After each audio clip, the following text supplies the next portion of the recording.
Hi, intuitive viewers, welcome. So I had a story to share with you today. It's kind of a ghosty story. I'm going to pull down just a little bit. It's kind of a ghosty story, so I thought it might be fun to share. So I went to it's a famous hotel, the Chelsea Hotel. It's in New York, and I went with Cassie and with Lazan, who's a community member.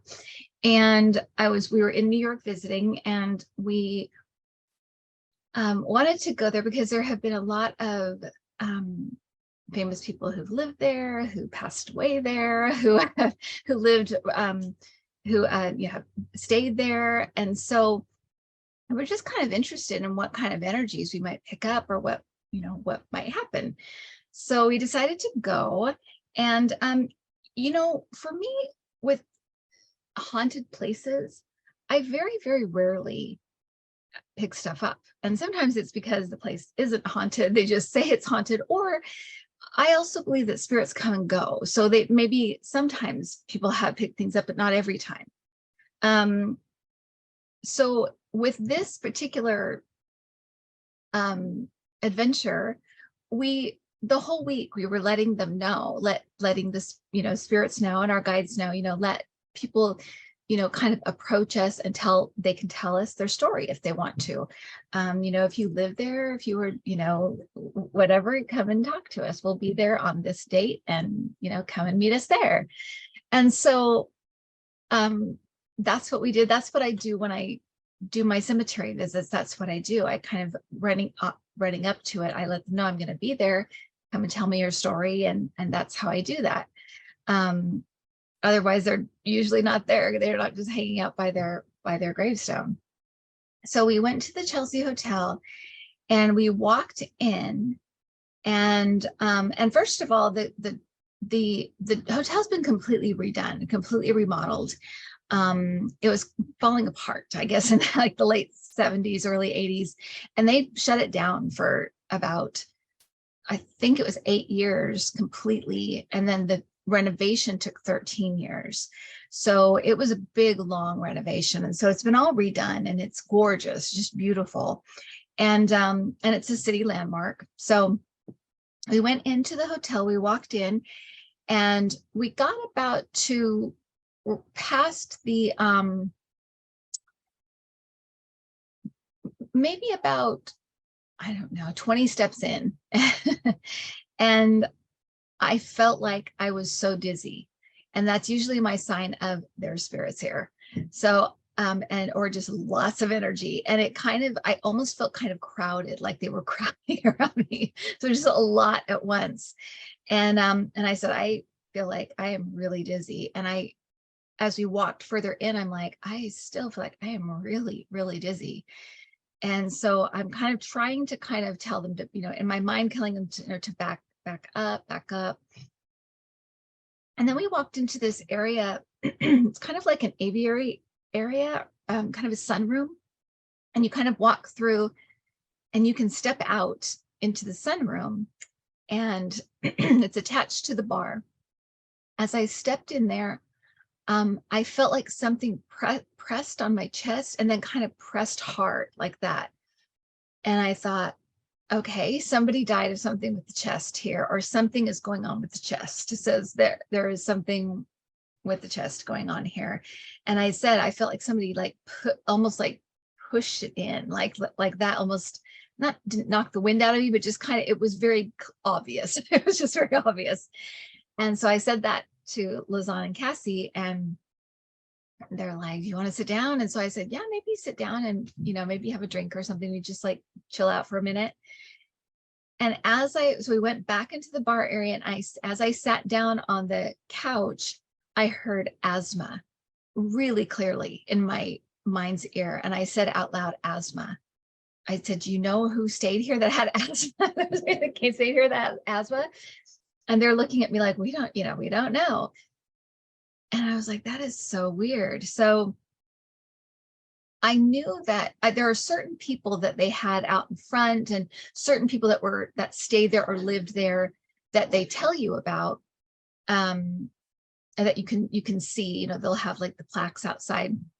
And one of them was Dylan Thomas. And he came to mind. And a lot of times when you have stuff and you say, well, what is this? Or who is this? You'll get an impression or you'll get a name. And that's who came to mind. And the weird thing about that is that of all the people that stayed there, I know nothing about him. I really don't have any connection with him at all. I know his name.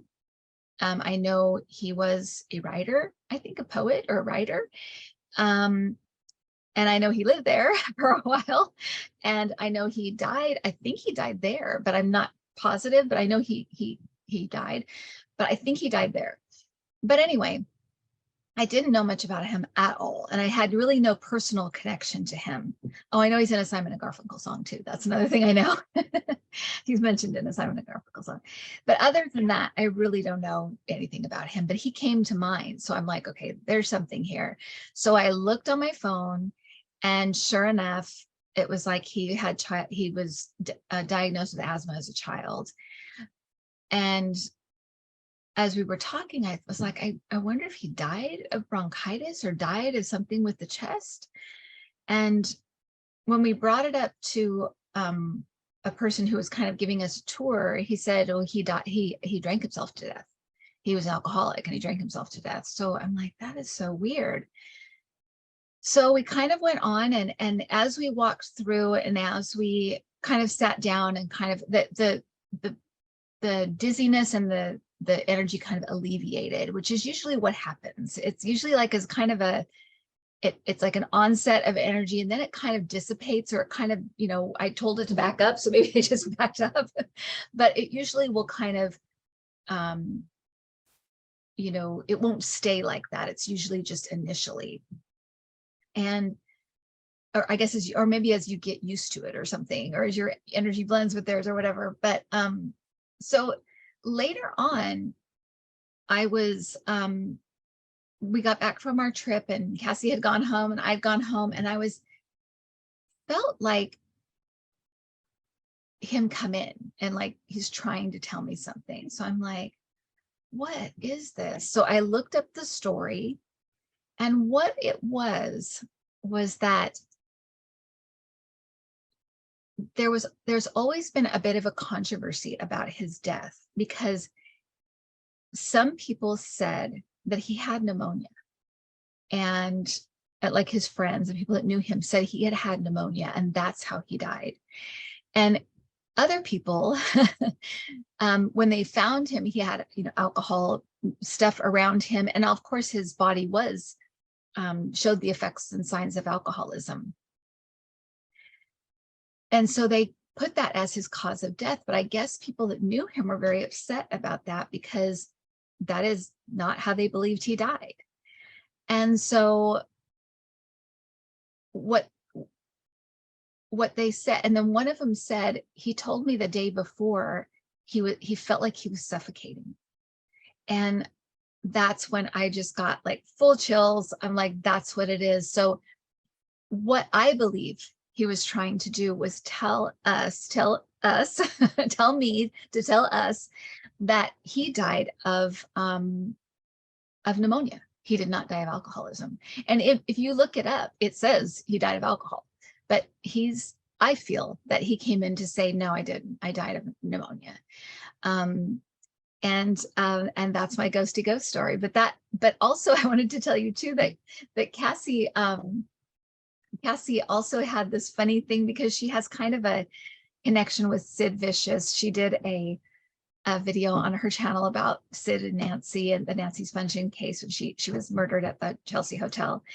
And his orb is in one of her videos. So she kind of had a experience with him when she walked in, and she said as she walked up to the front desk, she heard him say, oh, we're back at the old dump. And like his thick kind of like working class London accent came through, but that was her experience. But she was kind of waiting for him to come through and say something, but that's what he said. So I thought you might find that interesting, and also just a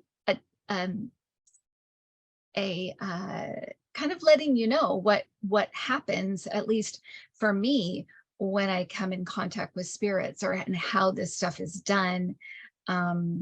You know, that it really is like putting a puzzle together. And so, but he did a good job. He gave me the pieces, and then I was able to kind of look up his story and figure out what exactly he was trying to say. But that was it. So I hope you enjoyed that little ghost story.